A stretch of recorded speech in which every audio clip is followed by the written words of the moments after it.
7월의 첫날. 시간이 참 빠르다. 며칠 뒤면 이혼을 한 지 한 달이 된다. 6월 내내 이혼과 이사로 정신이 하나도 없었는데 어떻게 시간이 흘렀는지 기억도 나지 않는다. 양력으로 매달 1일이 되면 나는 항아리에 소금을 새로 갈아둔다.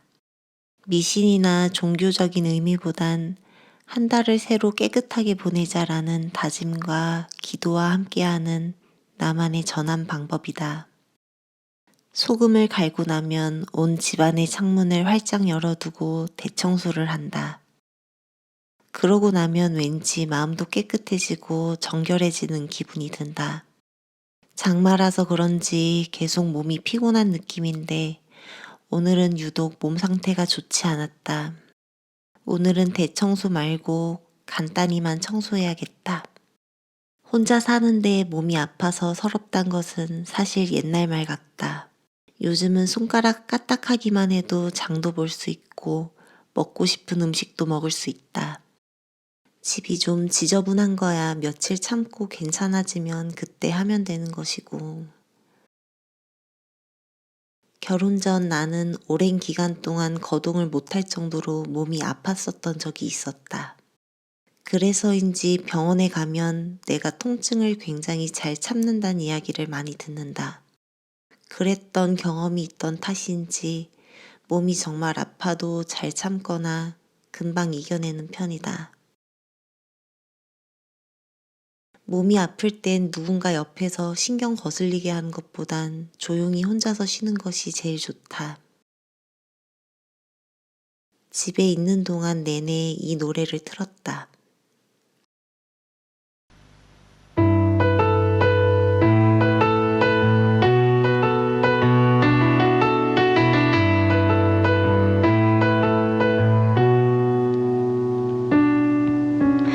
淡き光立つにわかめ愛しい面影の沈丁花あふるる涙のつぼみから一つ一つ香り始めるそれは空を越えてやがて迎えに来る春よ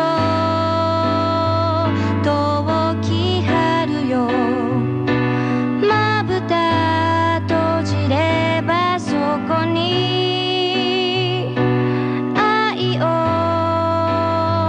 くれし君の懐かしき声がする 어떻게 5년씩이나 참고 살았냐는 댓글들이 많이 보였다. 그러게 대체 어떻게 5년을 살았을까? 결혼 생활 초반엔 정말 많이 싸웠었다. 폭력을 당했던 것도 이 시기였다. X는 술을 좋아하던 편이었는데 연애 때도 소주를 먹고 취해 자기 혼자 급발진하며 있는 성질 없는 성질을 내며 미친 사람 같은 모습을 보인 적이 있었다. 그때 걸렀어야 했는데 원인이 어떤 것인지 이제는 기억조차도 나지 않는 싸움. 그때도 X는 술에 취해 있었다. 아마도 네 말이 맞니 내 말이 맞니 하며 싸웠었겠지.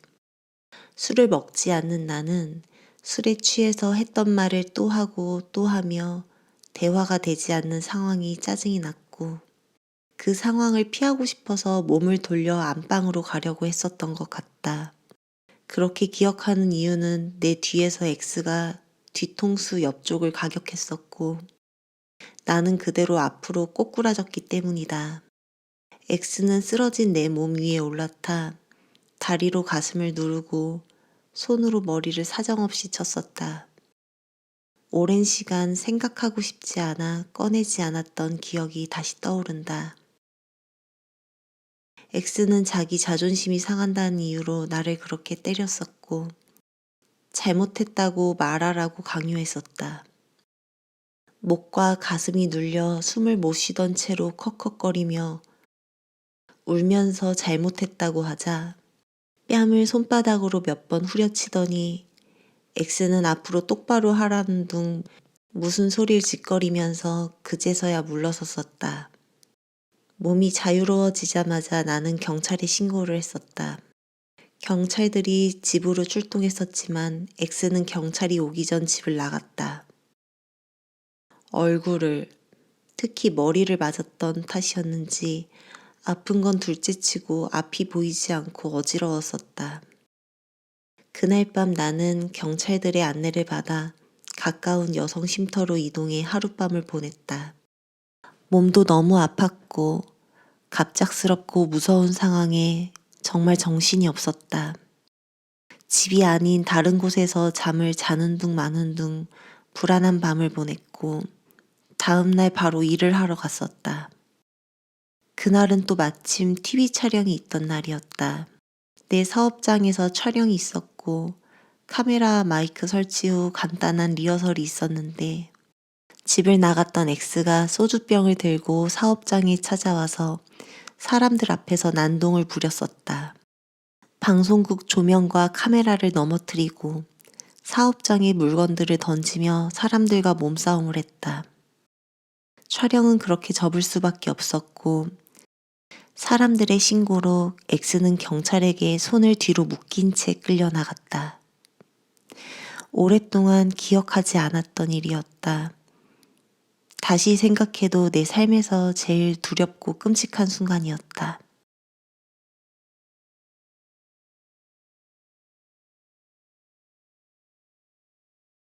X가 경찰에 끌려가고 난 뒤 그의 부모님이 오셨었나 아니면 경찰서에서 나온 뒤 오셨었나 그 기억은 정확하지 않다. 나는 X를 쫓아내 그의 고향집으로 보냈었고 그 뒤 X가 많이 힘들어한다며 나를 보고 싶어 한다는 전 시어머니의 문자를 받았었다. 너무 충격적인 경험이어서 일상생활을 하는 게 힘들 정도였는데 전 시아버지, 시어머니, X에 번갈아가며 오는 연락에 정신까지 없었다. 아무리 싫다고 해도 한 번만 용서를 해달라고 오던 연락들, 집요함의 끝이었다. 한 번 더 그러면 그때 자기를 쫓아내라고, 다시는 그러지 않겠다고, 술은 입에 대지도 않겠다고. 역시나 그의 특기인 호언장담을 하면서 마치 올드보이의 영화 장면처럼 내가 너의 개가 될게 급의 비굴함을 보이며 그렇게 나에게 용서를 빌었었고 나는 그렇게 또 어쩔 수 없이 한번 용서를 해주게 되었었다. 그리고 그 선택이 나의 인생 두 번째 폭행까지 경험하게 할 줄은. 기억을 떠올리니 조금 힘들어졌다. X 덕분에 살면서 경험해보지 못한 바닥들을 경험해보고 그 덕에 나도 웬만해선 놀라지 않는 멘탈을 가지게 되었으니 됐다고 치자. 아마 그 새끼는 다 잊었으니 헤어지는 마지막 순간까지 피해자 호소인이 되어 자기도 억울하고 힘들었다고 이야기하는 거겠지. 나는 매해 4월마다 변호사 합격 발표를 찾아볼 것이다. 네 이름은 당연히 없을 거라 생각하지만 만약에라도 있다면 네 입으로 스스로 이야기했던 학교폭력 가해자 이력에 나에게 줬던 이 모든 상처까지. 가해자 경험이 다양해서 변호사가 된다면 가해자 편에서 일은 참 잘하겠구나 싶을 것 같다. 하지만 나를 포함한 내 주변 모두는 여태 살아온 모습만 봐도 절대 불가능할 거라 믿는다. 내 손을 떠난 쓰레기는 알아서 땅을 구를 거라며 쳐다도 보지 말자고. 맞는 말이다. 지금도 나를 핑계로 힘들다고 결국 공부도 놓았으니.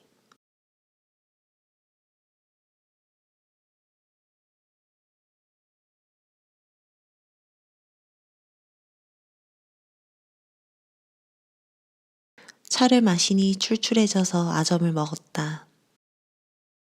정성껏 요리하는 영상을 찍고 싶었지만 컨디션이 좋지 않아 간편식품을 데웠다.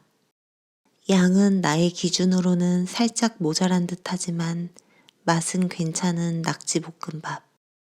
볶음밥만 먹기는 심심해서 계란도 하나, 아보카도도 하나 함께 먹기로 생각했다.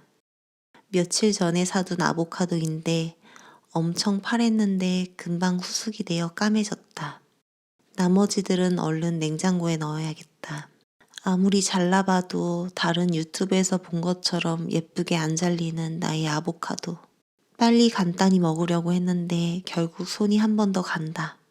몸이 아파 본 적이 많아서 음식은 될 수 있으면 건강하게 먹으려고 노력하는 편이다. 20대 때는 몸의 염증 수치가 비정상적으로 높았었다. 그 때문에 몸이 아파 오랫동안 병원에 다니고 약을 먹었었다. 사이드 이펙트로 없던 몸에 가려움증이나 비염도 생겼었다. 약을 먹어도 염증이 내려가질 않아 고생을 오래 했었는데 운동과 식이요법으로 몸이 정상이 되었다. 몸에 들어가는 것이 좋아야 하는구나를 그때 느꼈었다. 몸이 정상으로 돌아가는 데엔 아주 오랜 시간이 걸리지 않았다. 당시엔 식이요법에 심취해 극단적인 생채식과 비건식도 했었는데 내 몸에는 꽤 잘 맞는 식단이었다. 몸이 아파서 했었던 식단이기 때문에 공부를 많이 하고 항상 잘 챙겨 먹으려고 노력했던 덕분인 듯하다. 그렇게 나는 건강한 음식에 대해 진심인데 X는 그런 것조차도 맞지 않았다. 고기를 먹는 것이야 괜찮은데 야채도 함께 골고루 먹으라고 챙겨줘도 이 핑계 저 핑계를 대며 먹질 않았다. 그가 먹는 식사는 언제나 자극적이고 기름졌다. 과일도 먹지 않았고 영양제를 챙겨줘도 먹지 않았다. 그러면서 사람 환장하게 만드는 건 몸이 여기저기 아프다고 징징거리며 사람을 들볶는 것이었다. 그딴 음식을 먹고 운동도 안 하는데 몸이 건강해지길 바라면 도둑놈 심보 아니니? 언젠가부터 그의 생활 습관이나 건강 관련해서도 잔소리나 참견하길 그만두었다. 나는 요새 말로 전형적인 T인 사람으로 상대방에게 문제가 있다면 그걸 해결해 주려고 도와주는 게 나에게서 최고 단계의 애정 표현 방식이다. 충분히 해결할 수 있는 방법을 제시해 주었는데도 불구하고 받아들이지 않고서 계속 문제에 대해 토로만 하면 나는 맥이 빠지고 지친다. 나는 밖에서 힘들거나 짜증나는 일을 겪어도 문제가 생겨도 X에게 거의 말을 하지 않았었다. 나보다 멘탈도 약한 편이라 작은 일에도 일희일비하는 사람이었기 때문에 공부 외에 다른 것에 신경을 쓰게 하고 싶지 않았었기 때문이다. 부부는 모든 걸 털어놓고 서로에 대해 다 알아야 한다고 이야기하지만 나는 그렇게 생각하지 않는다. 부부이기 이전에 상대방과 나는 별개의 인격체이다. 마음이 맞아서 어느 정도는 비슷해지거나 통하고 그로 인해 단단한 결합이 생기겠지만 일심동체의 문자 그대로 한마음 한몸은 될 수 없다. X는 부부라는 미명으로 나에게 많은 것들을 강요했었다.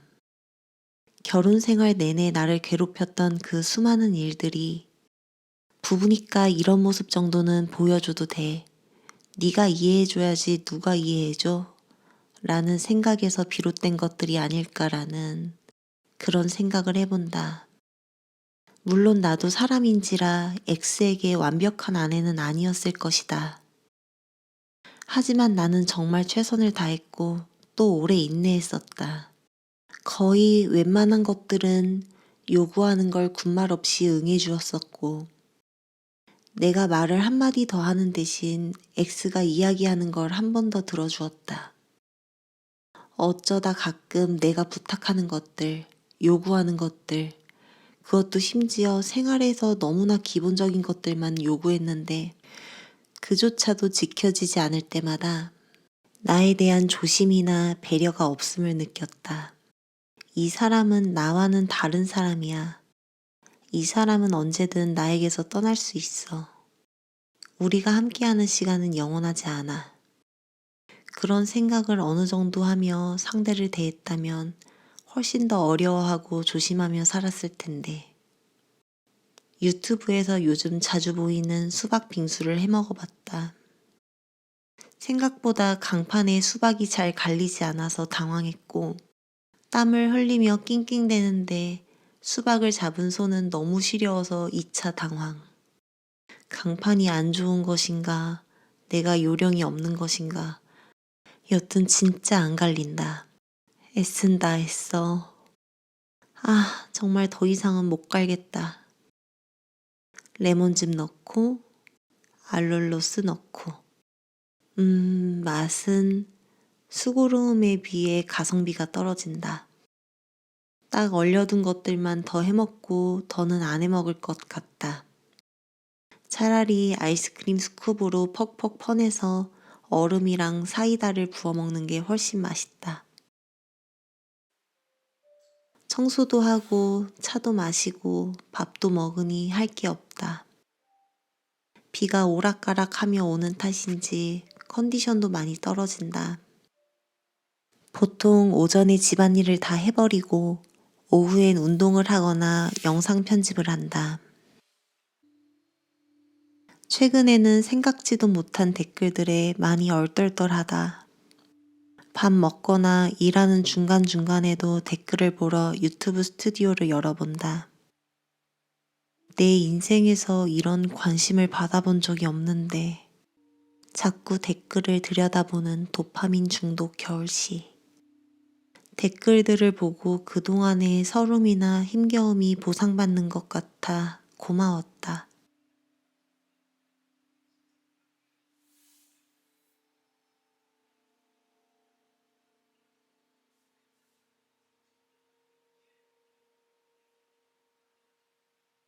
저 정말로 지금은 괜찮아요. 특별한 건 없지만 이렇게 청소도 열심히 하고 밥도 해 먹으면서 잘 살고 있습니다. 앞으로도 잘 살게요.